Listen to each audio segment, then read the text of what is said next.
পানাম নগর নারায়ণগঞ্জ জেলার সোনারগাঁও উপজেলায় অবস্থিত একটি ঐতিহ্যবাহী প্রাচীন শহর।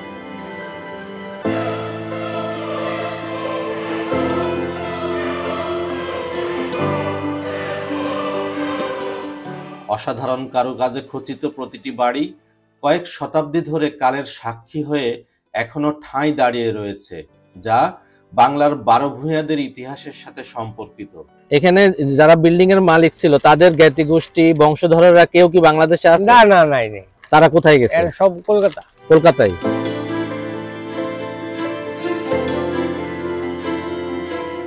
বন্ধুরা, জনমানবশূন্য এই পানাম নগরের বাড়িগুলো বর্তমানে কি অবস্থায় রয়েছে, কিভাবে যাবেন সেখানে এবং এর সংক্ষিপ্ত ইতিহাস আপনাদের মাঝে তুলে ধরার চেষ্টা করব।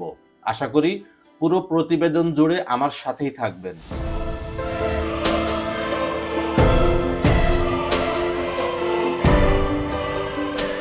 পানাম নগরে ঢুকেই চোখে পড়বে একটি সরু রাস্তা।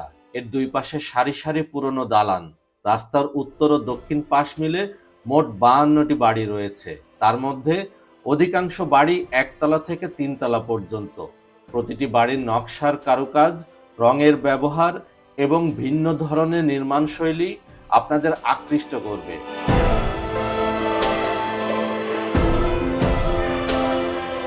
এসব বাড়ি তৈরিতে ব্যবহার করা হয়েছে ইট সিমেন্টের সঙ্গে লোহার তৈরি ব্রাকেট। জানালায় ব্যবহার করা হয়েছে লোহার গ্রিল এবং ঘরে বাতাস চলাচলের জন্য ভেন্টিলেটর ব্যবহার করা হয়েছে। দর্শক বন্ধুরা, এই যে এত সুন্দর সুন্দর অট্টালিকা, এত সুন্দর সুন্দর বিল্ডিং, কারুকাজ করা বিল্ডিং গুলা এখানে যে দাঁড়িয়ে আছে, এই মানুষগুলা এখন কোথায় গেছে? এই বিল্ডিং ঠিক ঠাঁই দাঁড়িয়ে আছে। এই বিল্ডিং গুলা কত নিখুঁত ভাবে এই যে নকশা করে বিল্ডিং গুলা তৈরি করেছেন, কিন্তু এই বিল্ডিং এর মানুষগুলা আজকে কোথায়? আজকের এই ভিডিওটা করার উদ্দেশ্য, এই পানাম নগর যারা তৈরি করছিলেন, যে বণিক শ্রেণীর মানুষরা, যে ব্যবসায়ীরা, তাদের বংশধররা হয়তো এখনো কলকাতায় রয়ে গেছেন। তাদের উদ্দেশ্যেই আজকের এই ভিডিওটি আমি উৎসর্গ করলাম। তারা এই ভিডিওর মাধ্যমে দেখবেন তাদের পৈতৃক ভিটে মাটি এখনো কি অবস্থায় আছে। তারা বাংলাদেশে আসলে হয়তো এই পানাম নগরী একদিন ঘুরে যাবেন।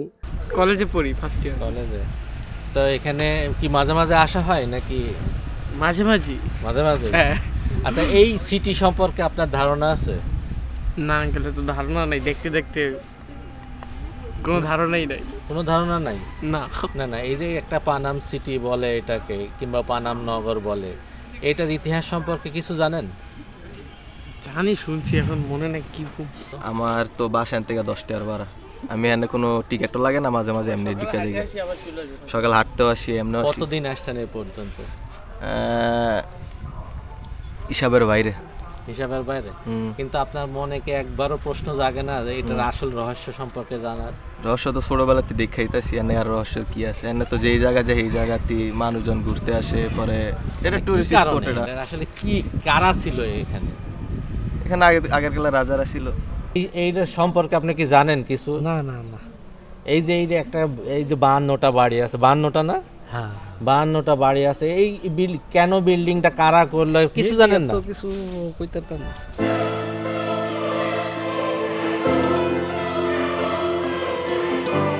দর্শক বন্ধুরা, আপনারা যারা এই পানাম নগরী দেখতে যেতে চান, তারা দেশের যে কোনো স্থান থেকে নারায়ণগঞ্জ জেলার সোনারগাঁও উপজেলার মোগরাপাড়া বাস স্ট্যান্ডে আসতে হবে। আর ঢাকা থেকে যারা পানাম নগরীতে যেতে চান, তারা গুলিস্তানের স্টেডিয়াম মার্কেট থেকে নারায়ণগঞ্জগামী স্বদেশ, বোরাক, দোয়েল সহ বেশ কয়েকটি বাস রয়েছে। সেসব বাসে করে মদনপুর পার হয়ে মোগরাপাড়া বাস স্ট্যান্ডে নামতে হবে। এরপর মোগরাপাড়া থেকে জনপ্রতি 20 টাকা অটো ভাড়া দিয়ে 10 থেকে 15 মিনিটের মধ্যেই পৌঁছে যাবেন পানাম সিটি।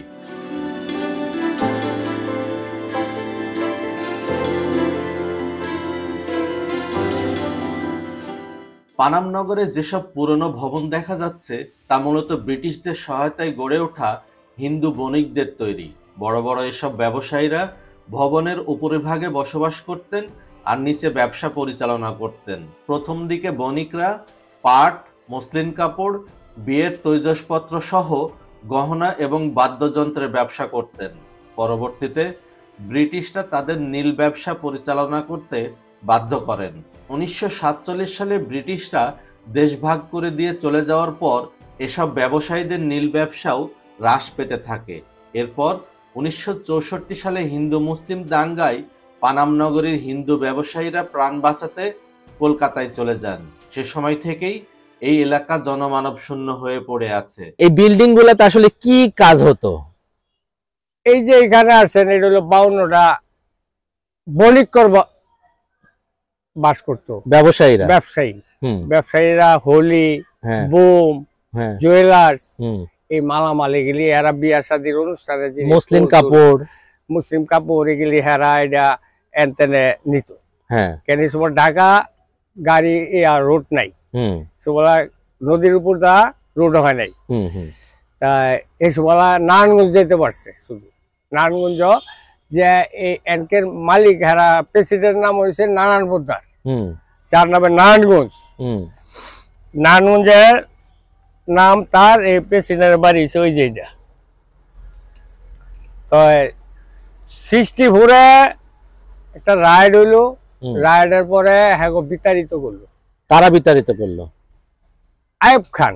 এখানে যারা বিল্ডিং এর মালিক ছিল তাদের জ্ঞাতি গোষ্ঠী বংশধররা কেউ কি বাংলাদেশে আছে? না না, নাই নেই। তারা কোথায় গেছে? সব কলকাতা। কলকাতায় সব কলকাতা আছে। তো আয়ে মাঝে মাঝে আসে, তো দেখতে না আইয়া আসে। আপনার কারোর সাথে পরিচিত আছে? না, পরিচিত নাই, কিন্তু আসে, কয় হেন্দা আমার বাড়ি, হেন্দা আমার বাড়ি, কয় আমরা বলি।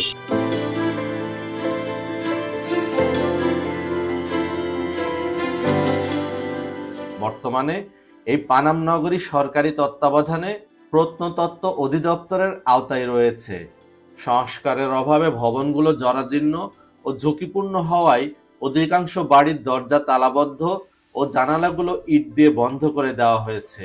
তারপরও পূর্বপুরুষদের স্মৃতি বিজড়িত এসব বাড়িগুলো এবং পরিষ্কার পরিচ্ছন্ন পরিবেশ আপনাদের মুগ্ধ করবে। পানাম নগরীতে প্রবেশ করতে 20 টাকা দিয়ে টিকিট সংগ্রহ করতে হবে। তবে একটা সময় ফ্রিতে ভিডিও ধারণ করা গেলেও বর্তমানে সেটা সম্ভব না। আপনি যদি ভিডিও ধারণ করতেই চান তাহলে 3450 টাকা ফি দিয়ে টিকিট কিনে ভিডিও ধারণ করার অনুমতি নিতে হবে। এই জায়গায় ভিডিও করলে পারমিশন লাগে, চার্জ আছে 3450 টাকা। আপনি ক্যামেরাটা অফ করেন। 3450 টাকা চার্জ কে নেয় স্যার? এই যে দেখেন এখানে বিজ্ঞপ্তি আছে, এটা কি আগে থেকেই নাকি? দেখেন বিজ্ঞপ্তিতে নোটিশে সব লেখা আছে। কে নিষেধটা করছে? কে? এটা সরকারের পক্ষ থেকে। না, এখানে 1 ঘন্টা ভিডিও করলে কত দিতে হবে? 3450 টাকা। 3450 টাকা? হ্যাঁ। এটা কি সরকার নেয় নাকি? হ্যাঁ হ্যাঁ, সরকার নেই। সরকার নেই। এখানে আছে কি আসলে? এডি যেটি দেখতেছেন এডি আছে। তো এই যে ভাঙাচোরা বিল্ডিং এইগুলার ভিডিও করলে সমস্যাটা কি? কার সমস্যা? কি জন্য সমস্যা? অফিসের মধ্যে আগল কথাগুলো আর ভিতরে সমস্যা। আমরা কাম করি, আমরা এত কিছু।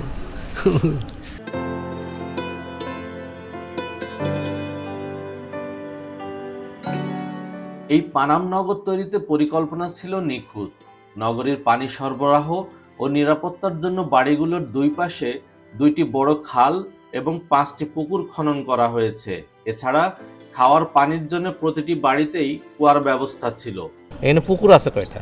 পুকুর ধরেন এই যে এই মাথার তো দূরে, এই মাথার লম্বা, আবার এই মাথার তো দূরে, এই মাথার লম্বা, দুই সাইডে লম্বা। ও, ওই পাশেও একটা পুকুর আছে? হ্যাঁ হ্যাঁ। এখানে বাড়ি কয়টা আছে?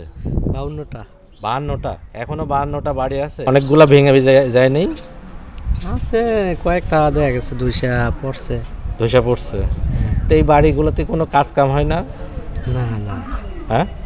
তো এই যে যারা টিকিট দিয়ে ঢোকে, প্রতিদিন 20 টাকা করে টিকিট দিয়ে ঢুকতেছে, কত হাজার হাজার মানুষ, এই টাকাগুলা কি হয়? এটা দেখা গেছে সরকারের মাধ্যমে যায়।